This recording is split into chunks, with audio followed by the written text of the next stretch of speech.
Hello दोस्त, welcome to my channel Jagdev classes. आज हम देखेंगे हिस्ट्री स्टार्ट कर रहे हैं क्वेश्चन आंसर सीरीज। तो हिस्ट्री में हम चैप्टर नंबर 1 यूरोप में राष्ट्रवाद एवं उदय और उसका विकास एवं एक ही वीडियो में काफ़ी अच्छी तरह से हम पढ़ चुके हैं, ठीक है ना। तो आज हम करेंगे उसका क्वेश्चन आंसर। आप लोग बने रहे चैनल पर, काफ़ी मज़ा आएगा, ठीक है। चैनल को लाइक करें, सब्सक्राइब करें और कमेंट्स जरूर करें। चलो स्टार्ट करते हैं। क्लास 10th का इतिहास का चैप्टर नंबर 1 यूरोप में राष्ट्रवाद उदय और विकास का क्वेश्चन आंसर देखने। चलो देखो, मज़ा आ जाएगा।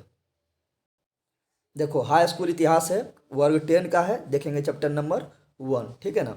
यूरोप में राष्ट्रवाद उदय और विकास हम पढ़ा चुके हैं। उसका लिंक इस वीडियो के डिस्क्रिप्शन में दे देंगे, नहीं देखे तो वो देख लें। उसके बाद क्वेश्चन आंसर करते हैं, काफ़ी चुटकी में मज़ा आ जाएगा, ठीक है ना। चुटकी में सोल्व हो जाएगा। देखो, पहला क्वेश्चन है। पहला क्वेश्चन क्या है कि नेपोलियन ने जर्मनी में किस संघ की स्थापना की। तो नेपोलियन जो है जर्मनी में जर्मन लाइन राज्य संघ की स्थापना किया था। तो इसका गो नंबर सही हो जाएगा। और नेपोलियन जो है इटली में किसका स्थापना किया था। तो इटली में किया था ट्रांसपेरेंट संघ और सिसिले पाइन संघ। पूछेगा ये दोनों कहाँ स्थापना किया। तो ये दोनों किया इटली में और ये किया था जर्मनी में। और नेपोलियन का मृत्यु कब हो गया। तो 1821 ईस्वी में हो गया, ठीक है ना। और नेपोलियन वाटरलू का युद्ध लड़ा था। तो पूछेगा वाटरलू का युद्ध किसने लड़ा। तो नेपोलियन लड़ा था 1815 ईस्वी में और नेपोलियन का हार हो गया, ठीक है ना। आगे बढ़ते हैं। नेक्स्ट क्वेश्चन है मेरा क्या। नेक्स्ट है हंगरी भाषा क्या थी। बताना है हंगरी की भाषा क्या है। तो देखो, हंगरी की भाषा जो था वो था मैग्यार। हम पढ़ा चुके हैं। तो देखना, हंगरी भाषा बताए थे मैग्यार और हंगरी की राजधानी है बुडापेस्ट। अगला क्वेश्चन देखते हैं। अगला क्वेश्चन तीसरा नंबर है, जालवे लाइन की स्थापना किस राज्य ने की। तो जालवे लाइन का स्थापना जो किया था वो किया था परसा। किसने किया था। परसा ने किया था। परसा लगभग 300 से अधिक टुकड़ा में, जर्मनी जो था लगभग 300 से अधिक टुकड़ा में टूटा हुआ था। उसमें एक राज्य था परसा। तो परसा जो है 34 राज्य मिलाकर एक जोलवे लाइन की स्थापना किया था, ठीक है ना। तो हो जाएगा परसा इसका आंसर। आगे बढ़ते हैं। अगला है यंग यूरोप की स्थापना किसने किया। तो यंग यूरोप बोले या यंग इटली बोले, दोनों का स्थापना किया था मेजनी। कौन किया था। मेजनी। और इटली के एकीकरण में मेजनी का अहम योगदान था। मेजनी, काउंट काबूर, गेरिबाल्डी और विक्टर इमेनुअल, ये 4 का योगदान था। तो यंग यूरोप का स्थापना मेजनी, यंग इटली का स्थापना मेजनी और फ्रेंडली इटली का स्थापना मेजनी ने किया। तो 4 का को सही हो जाएगा। नेक्स्ट देखते हैं। नेक्स्ट है यूनान के स्वतंत्रता संग्राम में किसकी पराजय हुई। तो यूनान का स्वतंत्रता संग्राम जो हुआ था वो हुआ था कब। 1829 ईस्वी में हुआ था। किसके बीच हुआ। तो रूस और तुर्की के बीच हुआ था, जिसमें तुर्की की हार हुआ। तो तुर्की की पराजय हुआ और रूस की जीत हुआ। जब जीत होता है तो होता है एक संधि, ठीक होता है। क्या होता है। संधि। तो उस संधि को बोलते हैं एड्रियानुपोल की संधि। क्या बोलते हैं। एड्रियानुपोल की संधि। एड्रियानुपोल की संधि। तो पूछेगा एड्रियानुपोल की संधि कब हुआ। तो 1829 में हुआ। किसके बीच हुआ। तो रूस और तुर्की के बीच हुआ। कौन हारा। तुर्की हारा। इसलिए तुर्की को कहा जाता है यूरोप का मरीज, ठीक है ना। और तुर्की में एक साम्राज्य था जिसका नाम था ओटोमन साम्राज्य। ओटोमन साम्राज्य का पतन हुआ। नेक्स्ट आगे बढ़ते हैं। अगला क्वेश्चन है कि फ्रांस ऑफ इटली का स्थापना किसने किया था। अभी थोड़ा बताए थे, यंग इटली बोले या यंग यूरोप बोले या फ्रांस ऑफ इटली बोले, तीनों का स्थापना किया था मेजनी। तो इसका आंसर हो जाएगा घो करेक्ट। इसका आंसर क्या होगा। इसका आंसर हो जाएगा घो नंबर करेक्ट, यानी ये सही हो जाएगा। आगे बढ़ते हैं। अगला क्वेश्चन है फ्रैंकफर्ट की संधि किस वर्ष हुई। सब क्वेश्चन देखेंगे, ठीक है। अति लघुतरीय प्रश्न, लघुतरीय प्रश्न सब देखेंगे। फ्रैंकफर्ट की संधि कब हुई। तो फ्रैंकफर्ट की संधि जब जर्मनी का एकीकरण हुआ था 1871 में, तब हुआ था। इसका आंसर हो जाएगा 1871 में। और फ्रैंकफर्ट की संधि के तहत ही जर्मनी का एकीकरण हुआ, ठीक है ना। और फ्रैंकफर्ट की संधि किसके बीच हुई। तो जर्मनी के राजधानी, जर्मनी का एक राज्य था परसा और फ्रांस के बीच हुआ था। और जर्मनी के एकीकरण किसने किया था। जर्मनी का एकीकरण बिस्मार्क किया था। इसका आंसर खो करेक्ट हो जाएगा, ठीक है ना। घो करेक्ट हो जाएगा। आगे बढ़ते हैं। 1830 की क्रांति के बाद फ्रांस में किस प्रकार का शासन स्थापित हुआ था। 1830 की क्रांति के बाद फ्रांस में जो है संवैधानिक राजतंत्र, यानी राजा ही शासन करेगा लेकिन संविधान के अनुसार करेगा। तो संवैधानिक राजतंत्र स्थापित हुआ। नेक्स्ट देखते हैं। नेक्स्ट है सेडोवा का युद्ध किसके का पराजय हुआ था। सेडोवा का युद्ध किसके बीच हुआ, पहले ये समझते हैं। सेडोवा का युद्ध हुआ था परसा और ऑस्ट्रिया के बीच। ऑस्ट्रिया बोल रहा हूँ, ऑस्ट्रेलिया नहीं, ऑस्ट्रिया। तो परसा और ऑस्ट्रिया के बीच हुआ। परसा और ऑस्ट्रिया के बीच हुआ। जिसमें क्या हुआ था, ऑस्ट्रिया का हार हुआ, ऑस्ट्रिया का हार। इसमें ऑस्ट्रिया का हार हुआ, पर्सा का विजय हुआ। कब हुआ सडेवा का युद्ध, तो 1866 में हुआ। कब हुआ, 1866 में हुआ। लेकिन कंफ्यूज तुम लोग को ना होना है, एक हुआ था सेडान का युद्ध। क्या हुआ था, सेडान का युद्ध। सेडान का युद्ध हुआ था 1870 में। सेडान का युद्ध पूछेगा तो 1870 बताना है, और सेडवा का युद्ध पूछेगा तो 1866 बताना है। सेडान के युद्ध में किसका हार हुआ, तो सेडान का युद्ध में हार हुआ फ्रांस का। किसका हुआ, फ्रांस का हार हुआ। तो सेडान के युद्ध में हार हुआ फ्रांस का, और सेडोवा के युद्ध में हार हुआ ऑस्ट्रिया का। सेडोवा का युद्ध हुआ 1866 में, सेडान का युद्ध हुआ 1870 में। ठीक है ना, आगे बढ़ते हैं। नेक्स्ट क्वेश्चन है, किस युद्ध के बाद जर्मनी का एकीकरण हुआ, तो सेडान का युद्ध जो हुआ 1870 में। तो सेडान का युद्ध कहाँ है, घो नंबर में है, तो यहाँ पर घो नंबर सही हो जाएगा, ये घो नंबर सही हो जाएगा। ये वाला यहाँ पर देख लो, ये जो घो नंबर है ये हो जाएगा सही, सेडान का युद्ध। अगला क्वेश्चन देखो क्या है, रिक्त स्थानों की पूर्ति करें। बोला अर्नस्ट लेनन कौन था, तो अर्नस्ट लेनन एक फ्रांसीसी राष्ट्रवाद है। किसका व्याख्या किया, तो वो राष्ट्रवाद का व्याख्या किया। अर्नस्ट लेनन राष्ट्रवाद का व्याख्या किया। बताया था कि राष्ट्रवाद क्या है, तो राष्ट्रवाद हमारे राष्ट्र के प्रति प्रेम, भाव, स्नेह, गर्व की भावना है। अर्नस्ट लेनन ने बताया था, तो यहाँ जगह राष्ट्रवाद की व्याख्या किया। नेक्स्ट बोल रहा है, फ्रेडरिक लिस्ट जर्मन थे। फ्रेडरिक लिस्ट जर्मन अर्थशास्त्री थे। कौन थे, जर्मन अर्थशास्त्री थे, तो इसका हो जाएगा अर्थशास्त्री। नेक्स्ट मेटरनिक ऑस्ट्रिया का कौन था, तो मेटरनिक जो है ऑस्ट्रिया का चांसलर था। चांसलर बोले तो प्रधानमंत्री, यानी यही राजा था ऑस्ट्रिया का। कौन, तो मेटरनिक। ठीक है ना। और 1815 में वियना संधि जो होगा उसका भी अध्यक्षता कौन करेगा, ये मेटरनिक करेगा। ठीक है ना। और मेटरनिक का पतन कब होगा, तो मेटरनिक का पतन होगा 1848 ईस्वी में। पूछेगा मेटरनिक का पतन कब हुआ, 1848 ईस्वी में। और मेटरनिक ने कहा था कि फ्रांस के बारे में कि फ्रांस जब छींकता है तो सारे यूरोप को सर्दी और जुकाम हो जाता है, क्योंकि जब फ्रांस में क्रांति हुआ तो पूरा यूरोप में फैल गया, इसलिए मेटरनिक ने यह कथन कहा। मेटरनिक, तो इसका हो जाएगा मेटरनिक ऑस्ट्रिया का चांसलर था। नेक्स्ट 4 नंबर देखते हैं क्या है। 4 नंबर क्वेश्चन है कि देश को यूरोपीय सभ्यता का पालन कहा जाता है। तो यूरोपीय सभ्यता का पालन यूनान को कहा जाता है, क्योंकि यूनान से ही पूरा यूरोप में संस्कृति, सभ्यता और कला का विकास हुआ था, इसलिए यूनान को कहा जाता है यूरोपीय सभ्यता का पालन। तो यहाँ यूनान हो जाएगा। नेक्स्ट देखते हैं 5वां नंबर क्वेश्चन। बोल रहा है एड्रियानोपल की संधि तुर्की और रूस के बीच, अभी बताए थे तुर्की और रूस के बीच हुआ था, और तुर्की का हार हुआ था 1829 में हुआ था। और इसी संधि के द्वारा यूनान जो है, यूनान पर पहले तुर्की का अधिकार था, तो यूनान स्वतंत्र हो गया। ठीक है ना, यूनान क्या हुआ, स्वतंत्र हो गया। आगे बढ़ते हैं। नेक्स्ट क्वेश्चन है, यंग इटली की स्थापना किसने की, 6 नंबर। तो यंग इटली की स्थापना बताया था अभी हम, यंग इटली बोले या यंग यूरोप बोले या फ्रेंडली इटली बोले, तीनों का स्थापना कौन किया, मेजनी। तो यहाँ हो जाएगा मेजनी। ठीक है ना, जिसने इटली के एकीकरण के योगदान में अहम भूमिका दिया। आगे बढ़ते हैं। 7 नंबर बोल रहा है क्वेश्चन, लाल कुर्ती गठन किसने किया, तो लाल कुर्ती गठन किया था गेरिबाल्डी। गेरिबाल्डी जो है इटली के एकीकरण में इसका अहम योगदान था। गेरिबाल्डी पेशे से क्या था, तो क्वेश्चन काफ़ी बार पूछा गया। गेरिबाल्डी पेशे से नाविक था, और गेरिबाल्डी को इटली का तलवार कहा जाता था, क्योंकि ये इटली को तलवार के बल पर आज़ाद करना चाहता था। ठीक है ना। और इस गेरिबाल्डी की सेना में जो शामिल होता था वो लाल कुर्ता पहनता था, इसलिए वो इसको कह दिया लाल कुर्ती गठन किसने किया, तो गेरिबाल्डी किया था। और गेरिबाल्डी का इटली के एकीकरण में एक अहम योगदान था। ठीक है ना, आगे बढ़ते हैं। नेक्स्ट हो जाएगा, मेटरनिक का पतन किस वर्ष हुआ था, अभी थोड़ा बताया था। मेटरनिक का पतन 1848 में हुआ। ये कौन था, यह ऑस्ट्रिया का चांसलर था। ठीक। 9 नंबर क्वेश्चन है, तो सेडोवा का युद्ध कब हुआ, तो सेडोवा का युद्ध हुआ था 1866 में हुआ था, ये बताए थे हम तुरंत। 1866 में हुआ, किसके बीच हुआ, तो हुआ था ऑस्ट्रिया चांसलर कौन था, तो मेटरनिक था। ऑस्ट्रिया और पर्सा के बीच हुआ, जिसमें क्या हुआ, ऑस्ट्रिया हार गया। इसका मेजबानी कौन कर रहा था, पर्सा था, बिस्मार्क कर रहा था मेजबानी। ठीक है, जर्मनी के एकीकरण के लिए। तो ऑस्ट्रिया क्या हुआ, हार गया 1866 में। लेकिन सेडान का युद्ध बोलेगा तो 1870 में। सेडान का युद्ध बोलेगा तो 1870 में, जिसमें फ्रांस का हार हुआ। ठीक है ना, आगे बढ़ते हैं। नेक्स्ट है 10वां नंबर क्वेश्चन, जर्मनी के एकीकरण के बाद जर्मन के सम्राट कौन बना, तो जर्मनी के एकीकरण पहले किसने किया, तो बिस्मार्क किया। कौन किया था, बिस्मार्क। 3 युद्ध लड़ के बिस्मार्क जर्मनी के एकीकरण किया। पहला युद्ध लड़ा था किसके खिलाफ, तो डेनमार्क के खिलाफ 1864 में, फिर ऑस्ट्रिया के खिलाफ 1866 में, फिर फ्रांस के खिलाफ 1870 में। और 3 युद्ध लड़कर जर्मनी के एकीकरण बिस्मार्क कर दिया। और राजा किसको बनाया, तो राजा बनाया था विलियम प्रथम को। किसको बनाया था, विलियम प्रथम को राजा बना था। जर्मनी के एकीकरण के होने के बाद विलियम प्रथम राजा बना। नेक्स्ट क्वेश्चन देखते हैं। देखो अगला क्वेश्चन क्या, अगला क्वेश्चन बोल रहा है सही गलत का चयन करेंगे, कौन सही है कौन गलत बताना है। बोल रहा है फ्रांसीसी क्रांतिकारी ने यूरोप में राष्ट्रवाद का प्रचार किया। सही बात है, जब जब फ्रांसीसी क्रांतिकारी हुआ तो ये पूरा यूरोप में फैल गया। इसलिए मेटरनिक ने कहा था कि जब फ्रांस छिकता है यानी फ्रांस में क्रांति होता है तो पूरा यूरोप को सर्दी जुकाम हो जाता है, यानी पूरा यूरोप में फैल जाता है। किसने कहा था? मेटरनिक। कौन था? ऑस्ट्रिया के चांसलर था। मेटरनिक पतन का हुआ 1848 में हुआ, ये सब याद रखो, ठीक है ना। नेक्स्ट क्वेश्चन देखते हैं। मेटरनिक उदारवादी था? नहीं, मेटरनिक कट्टर राजा था, कट्टर राजा था यानी निरंकुश राजा था, ठीक है ना, तो उदारवादी नहीं था, ठीक है ना। आगे बढ़ते हैं। नेक्स्ट, कांसवाद के आदेशों के द्वारा उदारवाद का प्रचार किया गया? नहीं, कांसवाद के आदेशों के द्वारा उदारवाद का प्रचार नहीं किया गया, बल्कि ये क्या क्या शिक्षा पर रोक लगा दिया था और प्रेस पर रोक लगा दिया था, ठीक है ना, ये सब पर रोक लगा दिया था। उदारवाद नहीं था, ये कट्टर था, तो इसका 3 का भी गलत हो जाएगा, 3 नंबर।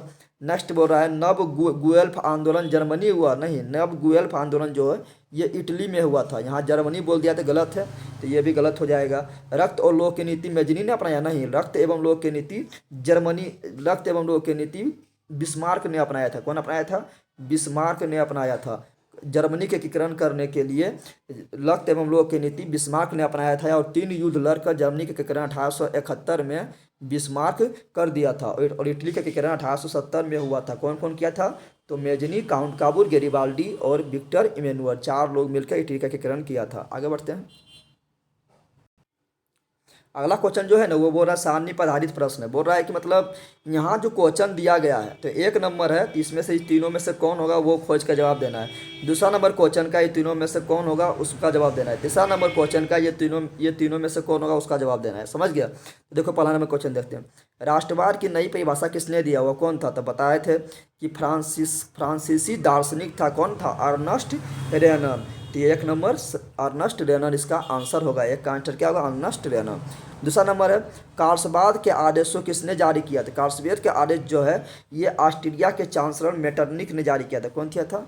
मेटरनिक। तो इसका हो जाएगा मेटरनिक सही, तो इसका यहाँ मेटरनिक लिखना है। नेक्स्ट मेटरनिक हो जाएगा। मेटरनिक कौन था? तो ऑस्ट्रिया का चांसलर था और यह क्या किया था? कार्लसबाद का आदेश जारी किया था। नेक्स्ट देखते हैं। नेक्स्ट बोल रहा है यूरोप का मरीज किससे कहता था? तो यूरोप का मरीज तुर्की को कहता था, क्योंकि रूस जो है तुर्की को हराया था और एड्रियानोपल की संधि 1829 में किया था। तो यहाँ जाएगा तुर्की। और तुर्की पर किसका साम्राज्य था? ओटोमन साम्राज्य का था और रूस ओटोमन साम्राज्य को नष्ट कर दिया और यूनान को क्या किया था? आज़ाद करा दिया। तो यहाँ हो जाएगा यूरोप का मरीज तुर्की लिखना है। नेक्स्ट नंबर 4 नंबर क्वेश्चन बोल रहा है क्या? जर्मनी में राष्ट्रवाद का प्रतीक कौन था? तो जर्मनी में जैसे हम लोग का राष्ट्रवाद का प्रतीक क्या है? भारत माता का चित्र देखते हैं हम लोग, भारत माता देखते हैं तो भारत माता क्या है? एक हाथ में अपना हमारे देश के तिरंगा लिए हुए हैं और शेर पर बैठे हुए हैं। उसी प्रकार जर्मनी का राष्ट्रीय प्रतीक था जर्मेनिया। कौन था? जर्मेनिया। ऐसा हम लोग का भारत माता है ना, उसी प्रकार उसका था जर्मेनिया। कौन था? जर्मेनिया। तो इसका हो जाएगा जर्मेनिया सही। राष्ट्रवादी का नारी प्रतीक जैसे हम लोग का भारत माता उसी प्रकार यहाँ जर्मनी का था, ठीक है ना। आगे बढ़ते हैं। अगला क्वेश्चन है क्या? अगला क्वेश्चन है कार्बोनरी नामक गुप्त संगठन की स्थापना किस देश में की गई? तो कार्बोनरी नामक गुप्त संगठन की स्थापना जो किया गया यह इटली में किया गया। कब किया गया? 1810 में किया गया, ठीक है ना। ये गुप्त संस्था था क्योंकि क्रांतिकारी संस्था था और ये इटली को आज़ाद कराना चाहता था, एकीकरण करना चाहता था, ठीक है ना। और मेजनी भी जो इसका सदस्य बना था। कब? 1815 ईस्वी में मेजनी इसका सदस्य बना था। आगे बढ़ते हैं। नेक्स्ट क्वेश्चन है कोलम ओ से कोलम बो का सही मिलान करें। तो देखो अर्नस्ट रेनन ने बताया था कि ये राष्ट्रवाद का परिभाषा दिया था, तो यहाँ हो जाएगा ये क्या? और ये क्या था? राष्ट्रवाद का परिभाषा दिया था और ये फ्रांसीसी दार्शनिक था, तो इसका घो हो जाएगा 1 का घो। जोल्वेलाइन क्या था? तो जोल्वेलाइन का स्थापना परसा ने किया था और ये 34 राज्य मिलकर एक शुल्क संघ की स्थापना किया था कि 34 राज्य के भी कोई टैक्स नहीं लगेगा, तो इसका हो जाएगा गो हो जाएगा। यंग इटली का स्थापना किसने किया? तो यंग इटली का स्थापना किया था मेजनी, इसका खो हो जाएगा। यूरोप का मरीज किससे कहा था? तो यूरोप का मरीज कहा था तुर्की को, तो इसका हो जाएगा को हो जाएगा। विक्टर इमैनुअल कौन था? तो विक्टर इमैनुअल जो था ये साल्डिनिया पिडमाउंट का शासक था, साल्डिनिया पिडमाउंट का राजा था, तो साल्डिनिया का राजा हो जाएगा और ये भी इटली के एकीकरण में इसका भी अहम योगदान था। हिगेल कौन था? तो हिगेल जर्मनी का दार्शनिक था, जर्मनी का क्या था? दार्शनिक था। गेरिबाल्डी कौन था? तो गेरिबाल्डी पेशे से नाविक था और ये लाल कुर्ती का गठन किया था और इसे इटली का तलवार कहा जाता है और तो इसलिए हो जाएगा ये इटालवी देशभक्त क्योंकि इटली का एकीकरण किया था, ठीक है ना। यूरोपीय सभ्यता का पालन किससे कहते हैं? तो यूरोपीय सभ्यता का पालन यूनान को कहा जाता है और यूनान जो है 1829 में तुर्की से आज़ाद हो गया। तुर्की में था ओटोमन साम्राज्य, उसका समाप्त हो गया क्योंकि रूस उसको पराजय कर दिया था। तो ये बन गया है। अब पहुँचते हैं अगला क्वेश्चन। अगला क्वेश्चन है, अर्नस्ट लेनन ने राष्ट्रवाद को किस रूप में परिभाषित किया? तो बताया था कि ये एक क्या था, तो फ्रांसीसी दार्शनिक था और ये राष्ट्रवाद का परिभाषा दिया कि राष्ट्र क्या है, तो राष्ट्रवाद का परिभाषा दिया कि राष्ट्र के प्रति प्रेम, राष्ट्र के प्रति स्नेह, राष्ट्र के प्रति प्यार, राष्ट्र के प्रति गर्व के भावना, ये क्या है, राष्ट्रवाद है और ये एक जैसे समाज में होता है। ठीक है, कौन क्या था, Ernst Lennon. Next number question है, वियना कांग्रेस द्वारा फ्रांस में किस राजधानी का स्थापना हुआ? तो वियना कांग्रेस 1815 में हुआ था और कहाँ पर हुआ था, ऑस्ट्रिया का राजधानी वियना में हुआ था। ठीक है ना, और इसका अध्यक्षता किसने किया था, मेटरनिक ने किया था। और वियना कांग्रेस के द्वारा फिर फ्रांस में जो है राजवंश आ गया, यानी कौन राजवंश आ गया, तो बुर्बो राजवंश। कौन आ गया, जो पहले जो राजवंश था जिसको 1789 की क्रांति के द्वारा उखाड़ कर फेंक दिया, उस वंश की स्थापना फिर हो गया बुर्बो वंश का। ठीक है ना, आगे बढ़ते हैं। अगला क्वेश्चन है, जर्मन लाइन राज संघ की स्थापना किसने किया? तो जर्मन लाइन राज संघ की स्थापना नेपोलियन बोनापार्ट किया। कौन किया था, नेपोलियन किया था। ठीक है ना, नेपोलियन जो है फ्रांस को आज़ाद करवाया था, फिर फ्रांस के अगल बगल में जितना भी क्षेत्र था सबको जीत लिया था और जर्मन लाइन राज संघ की स्थापना किया था जर्मनी में। ठीक है ना, तो इसका 3 का हो जाएगा नेपोलियन। नेक्स्ट क्वेश्चन है, चार्टिस्ट आंदोलन किस देश में हुआ? तो चार्टिस्ट आंदोलन जो है, नेक्स्ट है कि चार्टिस्ट आंदोलन कब हुआ था? चार्टिस्ट आंदोलन किस देश में हुआ था? ये इंग्लैंड में हुआ। कहाँ हुआ? इंग्लैंड में हुआ था। ठीक है ना, और कब हुआ था? 1838 ईस्वी में हुआ था। ठीक है ना, किसानों के द्वारा किया गया था 1838 ईस्वी में। आगे बढ़ते हैं। नेक्स्ट क्वेश्चन मेरा है, 1832 का संसदीय सुधार अधिनियम किस देश में पारित किया गया? 1832 का संसदीय सुधार अधिनियम ये हुआ इंग्लैंड में। ये भी कहाँ हुआ? इंग्लैंड में हुआ। ठीक है ना, और ये इंग्लैंड में हुआ 1832 का संसदीय सुधार अधिनियम, क्योंकि 1688 में इंग्लैंड में हुआ था गौरवपूर्ण क्रांति। क्या हुआ था? 1688 में इंग्लैंड में गौरवपूर्ण क्रांति हुआ और संवैधानिक राजतंत्र की स्थापना हुआ। राजा ही शासन करेगा लेकिन संविधान के अंदर रहकर करेगा। ठीक है ना, लेकिन फिर वो उतना अच्छा चल नहीं पाया। ठीक है, और वहाँ पर फिर सामंत लोग का शासन आ गया। तो फिर 1832 में एक आंदोलन हुआ और ये संसदीय सुधार किया। ठीक है ना, राजा के शासन को सीमित कर दिया। तो ये कहाँ हुआ? इंग्लैंड में। आगे बढ़ते हैं, 9 नंबर क्वेश्चन देखते हैं। 9 नंबर क्वेश्चन है, मेटरनिक कौन था? तो मेटरनिक ऑस्ट्रिया का चांसलर था। ऑस्ट्रिया का चांसलर था। कहाँ था? ऑस्ट्रिया का चांसलर था। ठीक है ना, यूरोपीय इतिहास में वह क्यों विख्यात है? ये मेटरनिक जो है एक निरंकुशवादी शासन था। ठीक है ना, और ये वियना कांग्रेस के लिए विख्यात है और ये इसी ने कहा था कि फ्रांस जब छींकता है तो सारे यूरोप को सर्दी जुकाम हो जाता है। तो ये एक निरंकुशवादी शासन था और ये वियना कांग्रेस के लिए विख्यात है। और मेटरनिक का पतन 1848 में हुआ और जर्मनी और इटली का एकीकरण भी ऑस्ट्रिया को युद्ध में पराजित कर ही हुआ। ठीक है ना, आगे बढ़ते हैं। अगला क्वेश्चन है कि फ्रैंकफर्ट की बैठक क्यों बुलाया गया? फ्रैंकफर्ट की बैठक जो 1848 में बुलाया गया। ठीक है ना, और फ्रैंकफर्ट की बैठक में परसा के द्वारा लगभग 861 प्रशासक आया। ठीक है ना, और फ्रैंकफर्ट स्थान पर सभी लोग का बैठक हुआ और परसा के राजा था उस समय फ्रेडरिक विलियम चतुर्थ था। ठीक है ना, तो 861 लोग मिलकर कहा कि शासन जो है आप ही कीजिए। यानी फ्रेडरिक विलियम चतुर्थ को कहा कि राजा आप ही रहिए, लेकिन हम लोग एक संविधान बना देते हैं। ठीक है ना, उस संविधान के अंदर आके आप काम कीजिए। लेकिन फ्रेडरिक विलियम चतुर्थ इसको मंजूर नहीं किया क्योंकि वो खुद ही कट्टर था। ठीक है ना, यानी निरंकुशवाद था। ठीक है, तो ये बैठक क्यों बुलाई गई? तो वहाँ पर संवैधानिक फ्रैंकफर्ट संसद की बैठक क्यों बुलाई गई? तो लिखना है फ्रैंकफर्ट संसद की बैठक इसलिए बुलाई गई क्योंकि 861 प्रशासक मिलकर चाहता था कि संवैधानिक राजतंत्र की स्थापना जर्मनी में करे और उसका राजा फ्रेडरिक विलियम चतुर्थ बने। इसका क्या परिणाम हुआ? तो इसका कोई परिणाम नहीं हुआ। फ्रेडरिक विलियम चतुर्थ जो है यह मानने से इनकार कर दिया। आगे बढ़ते हैं। नेक्स्ट क्वेश्चन है, इटली के एकीकरण में मेजनी का क्या भूमिका थी? तो इटली के एकीकरण में मेजनी का बहुत अहम भी भूमिका थी। ठीक है ना, अहम भूमिका थी। इटली के एकीकरण का सर्वप्रथम प्रयास मेजनी ने किया। मेजनी ने इटली के एकीकरण करने के लिए कार्बोनरी क्या था? कार्बोनरी क्रांतिकाली का गुप्त संगठन था, उसका सदस्य ज्वाइन किया। उसका सदस्य ज्वाइन करने के फलस्वरूप क्या किया? देश से निकाल दिया गया। फिर जब 1848 में मेटरनिक का पतन हुआ तो फिर जो है ये मेजनी वापस आया और जब ये बाहर था इटली से तो ये स्थापना किया था यंग इटली और यंग यूरोप और फ्रेंडली इटली का भी स्थापना किया। इस प्रकार इटली के एकीकरण में मेजनी का अहम योगदान है। ठीक है ना, आगे बढ़ते हैं। अब देखते हैं लघुत्तरीय प्रश्न।